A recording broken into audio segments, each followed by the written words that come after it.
What if I told you there's a phone call floating around the league tonight that doesn't sound like rumor season noise? It sounds like a plan. What if I told you there's a track star weapon from the AFC who checks every "this changes"? Sunday's box for Detroit speed, stress, and instant field tilt, and that the timeline is not someday, it's right now? And what if I told you the clock that matters isn't the game clock? It's the one in the front office where bold wins banners? Here's my promise to you. In the next minutes, we're going to connect dots that actually matter. Why a certain style of back is the ultimate force multiplier in this offense. How he would bend coverages and create free yards for everyone. What the financials would look like. What the risk actually is. And why the timing makes sense. I'll show you the football, the fit, the cap logic, the culture angle. No fluff, no gimmicks. Stick with me. Welcome back to Lions News Fan Report. If you love real football talk, no sugarcoating, no lazy takes, hit that subscribe, drop a like, and ring the bell so you don't miss the next move when it lands. This community is where Detroit fans think the game together. Not after the headlines, but before them. Let's set the table. The Lions' identity is built on leverage and violence at the line, ruthless angles in space, and an offense that wants to put your linebackers in conflict every single snap. We've got the thunder in leadership. We've got the perimeter stress. We've got answers in short yardage and red zone. What elevates good to terrifying is adding one more layer of instant acceleration that flips the geometry before a defender even processes the play ID. You know the current formula. Jahmyr Gibbs is the joystick edge stress, option routes, choice concepts, jet influence. David Montgomery is the hammer contact balance, short yardage truth serum, 4-minute closer. The line can blot out the sun for both. But when defenses reduce splits, mug the A-gaps, and play fast flow with a safety buzzing down, you need a second gear that punishes those angles with ruthless, one-cut explosion. I'm talking about the kind of back who turns a 6-inch, creasing the 60 yards because his first 3 steps are a blur. The kind who makes a backside defensive end think twice about chasing, who forces a nickel to widen just 1 yard too far, who makes a deep safety pedal before the mesh is even complete. Not a gadget, not a cameo. A stress machine who lives in that sweet spot between outside zone and RPO window dressing. Now, the boring but essential part, cost and control. You're not mortgaging the future for a veteran rental. The perfect piece would still be on a rookie deal, cap-friendly this year and next. So you're buying 2 pennant races of runway, not a few cute packages. That's how you justify picks. That's how you add game-breaking juice without stealing from your own extension plan. Timing matters. Smart front offices don't chase highlights. They pounce when roster health, schedule shape, and market leverage meet. You move when your locker room is rolling, your coaching points are landing, and your scheme can absorb a new toy without losing rhythm.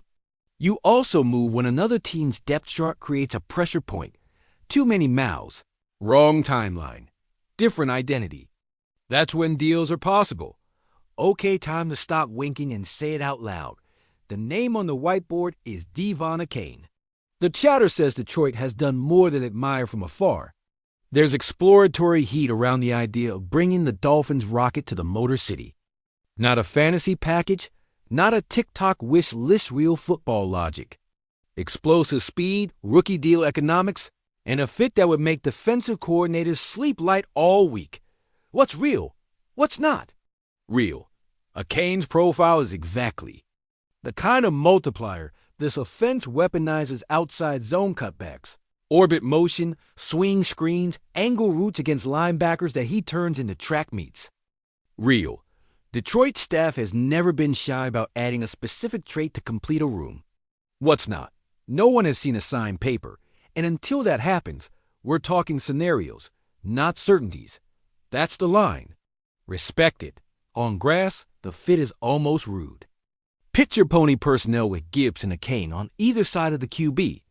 You can run wide zone to the boundary, throw the glance RPO into vacated grass, or tag a leak to the tight end, because both linebackers took two fatal steps towards speed. Motion the cane across the formation, and you've got a fast screen that forces three defenders to trigger. Now run the same look and hit the backside slant to Amon-Ra before the corner can pass it off. It's theft by alignment, and it doesn't push Montgomery to the margins. It sharpens his knife.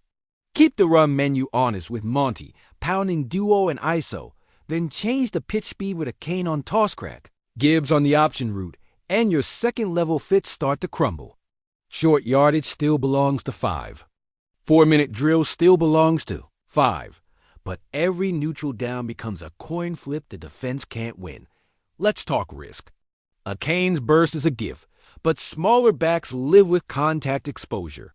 You manage that by building a snap plan that prioritizes space touches, swings, orbits, RPO tags, perimeter screens, misdirection toss high-value reps with fewer helmet-on-helmet collisions.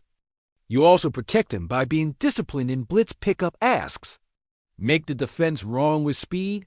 Don't ask him to be a guard cost. If Miami is even listening, you're probably discussing a premium pick with a sweetener, think a day 2 headline, with a conditional future clause tied to usage or production. That's not cheap, but you're not buying empty yards. You're buying gravity. Gravity changes games you win by 3. Gravity is why a deep safety takes one more false step, and Laporta is wide open on the seam bender. That's worth real currency. Timeline. If this has legs, it moves on 2 rails: Detroit's internal health and Miami's appetite. If the Lions' backfield stays clean, you're making the move because you want dominance, not triage. If Miami sees their backfield as surplus for scheme reasons or asset cycle reasons, talks get real. If not, you tip your cap and keep rolling with an elite room that's already built to score in layers. And let's be honest about the ripple effect across the North. You add a Canes home run angle next to Gibbs' joystick and Monty's sledgehammer, and you're asking Minnesota and Chicago to survive 4 quarters of pick your poison. Safeties creep, deep shot, linebackers widen, lane play. Nickel hesitates. Screen. That's not Madden. That's sustainable. November to January football. I want to hear you, Lions fans. Would you pay a day 2+ change to weaponize space? At a championship level? How would you split the touches pony packages on early downs, designer screens on second and medium, red zone jet motion to force eyes? Do you see the risk as worth the stress it creates for defenses, or would you keep your picks and ride the room as is? Drop your blueprint in the comments. This is our barstool. This is our war room. My personal take.